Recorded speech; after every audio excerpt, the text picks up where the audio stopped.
Doctor Robin Radhakrishnan എന്ന് പറഞ്ഞ ആളിനെക്കുറിച്ച് ഞാൻ സംസാരിക്കുന്നത് എൻ്റെ ഒരു ഓർമ്മ ശരിയാണെങ്കിൽ അദ്ദേഹം കൊട്ടാരക്കരയിലോ മറ്റോ എന്തോ ഒരു ചടങ്ങിന് വന്നിട്ട് അലറി വിളിച്ച് ഒച്ചയുണ്ടാക്കുന്ന, അതിനോടൊപ്പം ആൾക്കൂട്ടവും അലറുന്ന ഒരു ദൃശ്യം പറഞ്ഞുകൊണ്ടാണ്.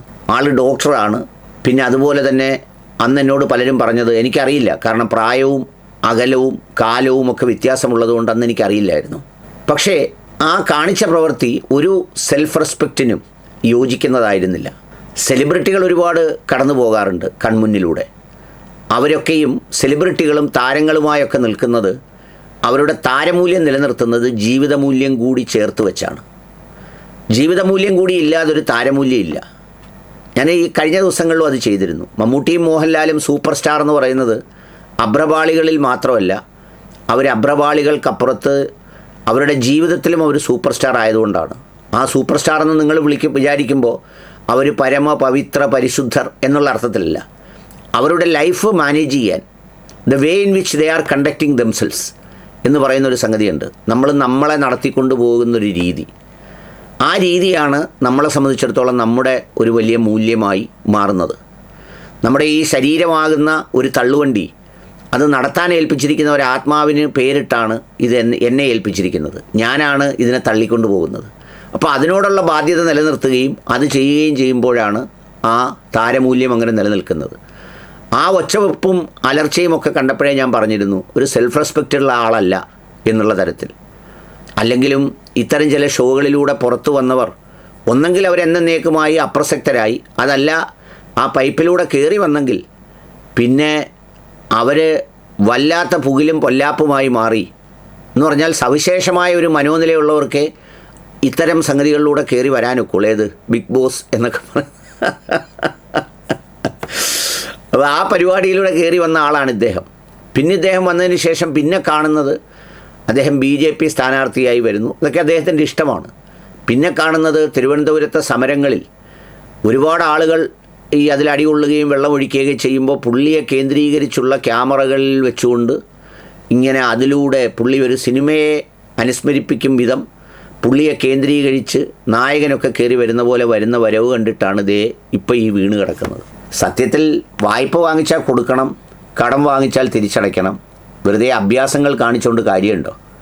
പുള്ളി ഒരുപാട് പത്രസമ്മേളനങ്ങൾ വെച്ച് എനിക്കെതിരെയുള്ള അങ്ങനെയാണ് ഇങ്ങനെയാണ് എന്നൊക്കെ പറയുമ്പോഴും എല്ലാവരും കൂടി യോജിച്ച് തെളിവുകൾ വെച്ച് ഇപ്പോൾ സംസാരിച്ചുകൊണ്ടിരിക്കുന്നു എന്നതാണ് സ്ഥിതി. വേറൊരു താരമായിരുന്നല്ലോ അഖിൽ മാരാർജി. പുള്ളിയും ഈ പറഞ്ഞതുപോലെ ഒരു വലിയ പ്രസ്താവനയൊക്കെ ആയിട്ട് ബന്ധപ്പെട്ട് വന്നപ്പോൾ അവസാനം 2020 പുള്ളിയുടെ പ്രസ്താവനയും ആവശ്യവും പുറത്തുവിട്ടതോടുകൂടി പുള്ളി ഒരുമാതിരി ഇപ്പോൾ ഒന്ന് ഒതുങ്ങിയിരിക്കുകയാണ്. ദേ ഇത് കേൾക്കൂ. സക്സസ്ഫുൾ ആയിരുന്നു. ഞാൻ ഇവരുടെ കൂടെ ഇപ്പൊ ഡൽഹിയിൽ പോവുകയാണ്. ഡൽഹിയിൽ നിന്ന് തജിക്കിസ്ഥാനിലേക്ക് പോവുകയാണ്. അപ്പൊ തജിക്കിസ്ഥാനിൽ പോയിട്ട് അവിടുന്ന് എഗ്രിമെന്റ് കാര്യങ്ങളെല്ലാം സൈൻ ചെയ്ത് ഈ വീക്കില് എന്ന് വെച്ചാൽ വെനസ്ഡേ ഓർ തേഴ്സ്ഡേ ഫണ്ട് എനിക്ക് ട്രാൻസ്ഫർ ചെയ്യും. അപ്പം ബ്രോവിന് അത് കംപ്ലീറ്റ് എമൗണ്ട് ഞാൻ ട്രാൻസ്ഫർ ചെയ്തേക്കാം അക്കൗണ്ട് വഴിയാണ്. ഓക്കെ.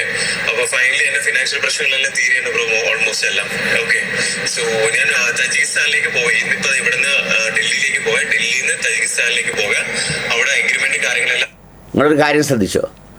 ഈ പണ്ട് നമ്മുടെയൊക്കെ കാലത്തെ ഒരു അളിയാവിളി ഉണ്ടല്ലോ, അളിയ എന്ന് വിളിക്കുന്നത്, അതിനെത്രയോ ഭംഗിയും മനോഹരമായിരുന്നു. ഇപ്പോൾ ഈ bro bro bro bro bro എന്ന് ഒരുമാതിരി മനുഷ്യബന്ധങ്ങളെയെല്ലാം ഒരു ബ്രോയിലർ ചിക്കൻ ആക്കുന്നത് പോലെയാണ് ഇപ്പോൾ ഈ ബ്രോ വിളി.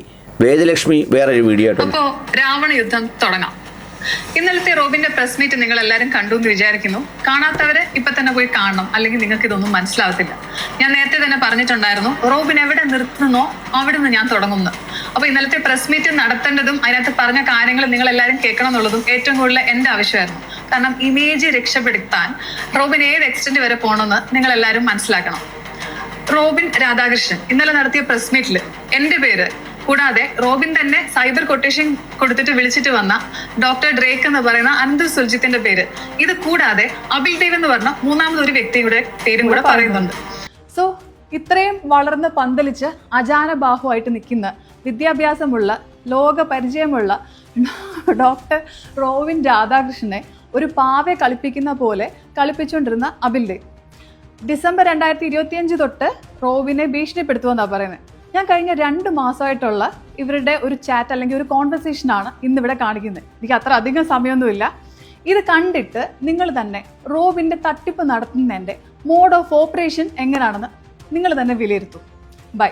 അപ്പോൾ ബാക്കി നെക്സ്റ്റ് വീഡിയോസിൽ കാണാം. കേട്ടല്ലോ, ഇതാണ് സ്ഥിതി. പൊതുജനത്തിൻ്റെ അഭിപ്രായം എന്താണെന്നറിയാമോ? ഓൺലൈൻ അങ്ങോട്ട് തുറന്നാലുടനെ ഒന്നെങ്കിൽ മെസ്സിയും മറ്റേ ഫുട്ബോളും, അല്ലെങ്കിൽ ഇത് രണ്ടും കേട്ട് ആളുകൾ കുഴഞ്ഞു.